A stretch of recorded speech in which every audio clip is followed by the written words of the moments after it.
নমস্কাৰ সকলোকে মোৰ ইউটিউব চেনেলৰ পৰা স্বাগতম জনাইছোঁ। আজি আমি উপস্থিত আছোঁ বৰখঙীয়া গাঁৱৰ দুল নেওগৰ ঘৰত এটা বিশেষ কাৰ্যসূচীত কাৰণে আমি উপস্থিত হৈছোঁহি। আমাৰ এটা NGO আছে, NGOটোৰ নাম অন্য এক প্ৰয়াস। তাৰ আমি সক্ৰিয় সদস্য কেইবাজনো একেলগে গোট খাইছোঁ। এয়া মিণ্টু দত্ত আৰু এয়া অংকুৰ বৰুৱা।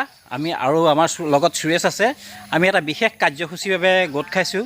যিহেতু আমি এটা কাৰ্যসূচী হাতত লৈছিলোঁ যে আমাৰ অঞ্চলৱৰ্তী যিখিনি পঢ়া শুনাত মেধাৱী ছাত্ৰ ছাত্ৰী আছে, আৰ্থিকভাৱে পিছপৰা, সেই ল'ৰা ছোৱালীখিনিক আমি কি সহায় কৰিব পাৰোঁ, কেনেকৈ সহায় কৰিব পাৰোঁ, সেই সম্পৰ্কে আমি দুই এক চিন্তা চৰ্চা কৰিছিলোঁ।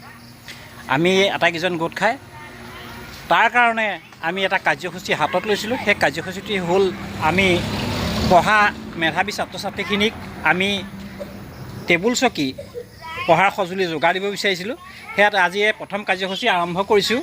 এই সম্পৰ্কত আমাৰ সুৰেশ বৰাই কি ক'ব আমাৰ অন্য প্ৰয়াসৰ ফালৰ পৰা?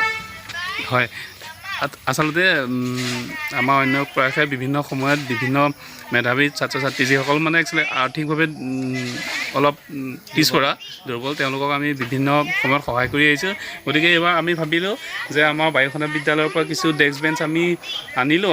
আমাৰ যিখিনি ছাত্ৰ ছাত্ৰী অলপ অসুবিধা হয় তেওঁলোকক এযোৰকৈ ডেস্ক বেঞ্চ দিম বুলি আমি থিৰাং কৰিলোঁ সকলো মিলি। তাকে সেই তাৰ কাৰ্যসূচী আজি আমি এই বৰখঙীয়া গাঁৱৰ দুল নেওগৰ মেধাৱী পুত্ৰ শ্ৰী জ্যোতিষ্মান নেওগ 10ম শ্ৰেণীৰ ছাত্ৰ, তেখেতক এযোৰ টেবুল চকী আমি আগবঢ়াব বিচাৰিছোঁ। লগতে প্ৰভু ভগৱন্তৰ ওচৰত প্ৰাৰ্থনা কৰিছোঁ তেখেতৰ শৈক্ষিক জীৱন উজ্জ্বল হওক, তাৰে কামনা কৰিছোঁ। যদি মোৰ চেনেলটো ভাল লাগে ছাবস্ক্ৰাইব কৰিব আৰু ভিডিঅ'বোৰ ভাল পালে লাইক কৰিব। আহক এতিয়া আমি এই কাৰ্যসূচীখিনি আগবঢ়াই লৈ যাওঁ। এয়া আমাৰ মিণ্টু দত্তই এতিয়া আমাৰ এই ভাইটিক এই টেবুল চকীযোৰ অৰ্পণ কৰিব আৰু লগত আমাৰ অংকুৰ আছে, অংকুৰে অকণমান সহায় কৰি দিব। গতিকে আমাৰ এই কাৰ্যসূচীখিনি সফলভাৱে ৰূপায়ণ হোৱাৰ কামনা কৰিছোঁ। সুৰেশ আছে, সুৰেশে সকলো কাৰ্যসূচীখিনি ব্যৱস্থা কৰি দিছে, সুন্দৰকৈ কাৰ্যসূচীখিনি আমাক আগবঢ়াই নিয়াত সহায় কৰিছে।